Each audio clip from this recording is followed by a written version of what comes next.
Hello everyone, I am Advocate Alisha Monga, Legal Associate at NRI Legal Services.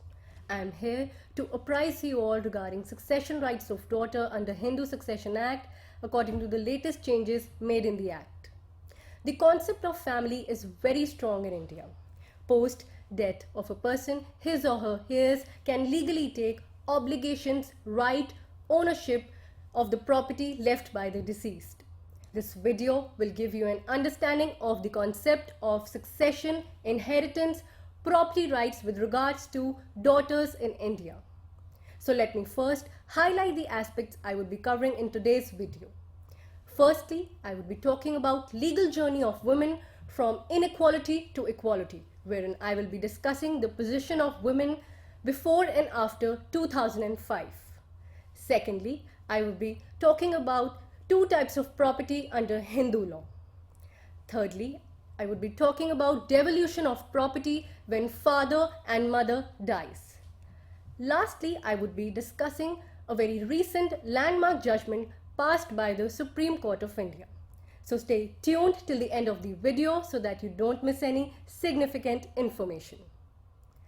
To embark on laws pertaining to division of property in India among Hindus are dealt under Hindu Succession Act 1956 and amendment thereto in 2005.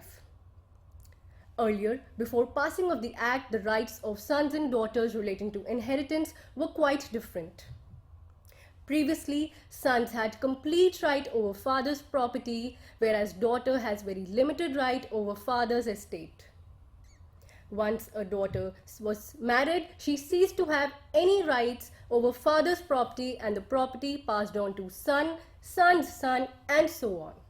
However, the amendment of 2005 have brought daughters on an equal footing with sons by holding that daughters have equal shares, rights, liabilities as that of a son. Going further, talking about legal journey of women from inequality to equality. We have been living in a predominantly patriarchal society and giving daughters the right to succession is a very new and recent concept. Usually, the property of the father is recognized to be the sole right of the son in many parts of the country. According to the Hindu Succession Act 1956, a son had complete right over father's property while the daughters enjoyed this right until they got married. Financial dependency, be it on father, brother or husband, has always been the origin of difficulty for women over the years, and the Hindu Succession Act 1956 was amended in the year 2005 with the idea of leveling these differences. After the amendment of 2005, daughter has a status of co-partner by birth and she will continue to have property rights in her father's property throughout her life, irrespective of her marital status. Even children of a predeceased daughter will be entitled to the share of their mother even if the mother is not alive on the day of the partition. In case none of the children are alive, grandchildren of the daughter would be entitled to claim the share that the daughter would have received. Do you know there are two types of property under Hindu law? Ancestral property and self-acquired property.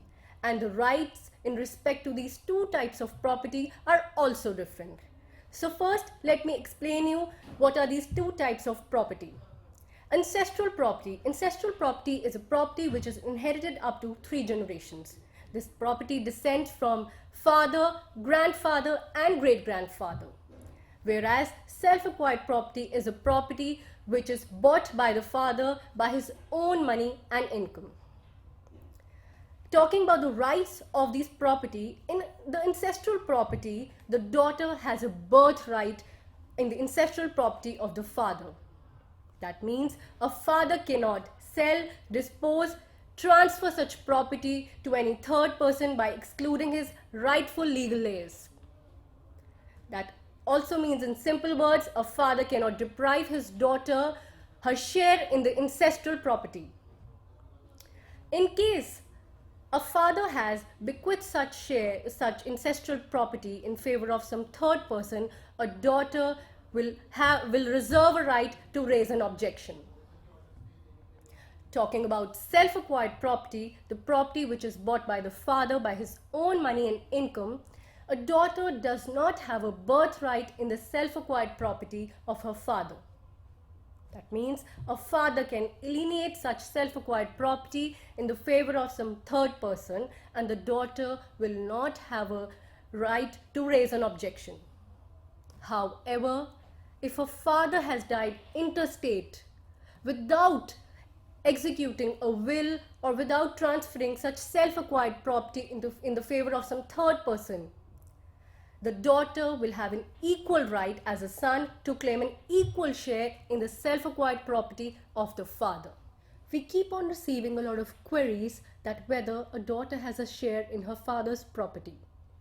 Devolution of the property when father dies is done according to Section 8 of the Hindu Succession Act. And when a father dies intestate, that is without executing a will, his property is devolved upon his class 1 legal heirs, which include sons, daughters, mother, widow, and so on. Thus, a daughter has an absolute right in the property of her father when he dies intestate. Talking about devolution of the property when mother dies intestate. When a mother dies intestate, her sons, daughters, children of predeceased sons and daughters and husband have complete right over her property. After the amendment of 2005, there have been a lot of conflicting judgments which has raised a burning question that whether the amendment of 2005 even apply in the cases where father has died prior to its enforcement, that is 9th September 2005. The judiciary is continuously taking progressive steps to make succession law more women-friendly. In August 2020, Supreme Court has passed a landmark judgment known as Vinita Sharma versus Rakesh Sharma, in which it has held that sons and daughters have equal right. The Supreme Court held that the sons and daughters will have equal right irrespective of the fact that the father is alive or not. The court also said that a daughter remains loving daughter throughout life, thus she shall remain a co-partner throughout her life. The court also explained that the Amendment Act of 2005 applies retrospectively and not only in the cases where the father is alive as when this Amendment Act was enforced. However, this is subject to the condition that the property should not have been partitioned before the date 20 December 2004, that is the date when this Amendment Act was introduced in the Parliament. If the property is unpartitioned as of this date, a daughter can now claim an interest therein. After the passing of this judgment of 2020, few questions have emerged. Has anything changed for wives? Well, no. Only daughters have benefited from this judgment. The status of wife remains the same. That is, they have limited right of maintenance and they cannot seek the partition of their husband's property, among other things. Has anything changed for daughters? Well, yes. Daughters have definitely benefited from this judgment of 2020, and the daughters, irrespective of their marital status, will now continue to have rights in their father's property. In simple words, a daughter, whether married, unmarried or a spinster, will continue to have rights over her father's property. A daughter can now even seek partition of her father's property and claim an equal share along with her siblings. On acquiring such share, a daughter can further bequeath such share to any beneficiary by executing a will or otherwise. The judgment of 2020 passed by the Supreme Court has not only cleared legal ambiguity, but it is also a step towards women emancipation. It is a major push for women who lack economic resources and are often marginalized by male members of the family. The Supreme Court has paved way by clearing the last hurdle, and now the onus is on the subordinate courts to be the flag bearers of change. The judgment of 2020 has not only enhanced the confidence of women, but it has also uplifted their social worth. So this is the end of the video. If you have any queries, write us an email on query@nrilegalservices.com. Don't forget to like, share and comment on this video. Also, if you want to watch more informative videos like this, don't forget to subscribe our channel. Thank you.